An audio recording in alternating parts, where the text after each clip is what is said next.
দেখো এটা কালকের ভিডিও। আমি কালকে এসেছিলাম মামা বাড়িতে, তো মানে আসবো না আসবো না বলে ফট করে আসে, ওর জন্য আমি রেডি হওয়া কিংবা তার আগের ভিডিওটা আমি করতে পারিনি। একবারে আমি কৃষ্ণনগরে সেই ভিডিওটা স্টার্ট করেছিলাম। তো দেখো এটা ছিল কৃষ্ণনগর বাস স্ট্যান্ড। এটা কে কে চেনো জানি না, এটা তো পুরোনো বাস স্ট্যান্ড, সবাই চেনো হয়তো কারণ এটা অনেক আগেরই। তো এখানে আমি বলছিলাম আমি সব বাস আমার, সব বাস আমার, এরকম করে বলছিলাম। আর ভিডিওটা আমার ভাই করছিল। তো আমি বগুলা বাসে বসে পড়েছিলাম, যেহেতু আমার মামা বাড়ি বগুলা, আমি মামা বাড়িতে এসেছিলাম। আর আমার ফেভারিট ছোলা মাখাটা আমি খেয়ে নিলাম। আর এটা দেখো যখন বাস ছাড়ছিল, এটা কিন্তু পুরো কৃষ্ণনগর পুরনো বাস স্ট্যান্ডে কলকাতা বাজার, এই মলটা নতুন হয়েছে। তো এখানে প্রচুর ডিসকাউন্ট চলছে পুজোর জন্য। তো আমি ভেতরে গিয়েছিলাম কিন্তু কিছু নিতে পারিনি কারণ প্রচুর ভিড় ছিল।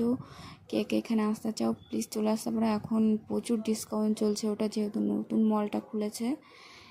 আর তারপর দেখো বাস ছেড়ে দিয়েছে, তখন বাস ছেড়েছে তো আমরা আসছিলাম।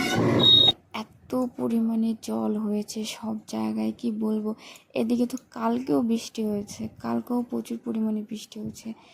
এই ভিডিওটা মাঝখানে চলে গেছিলো, যাই হোক।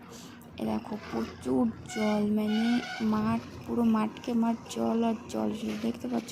ওইগুলো কিন্তু কোনো পুকুর না, শুধু মাঠ, মাঠেই এতটা জল বেঁধে গেছে।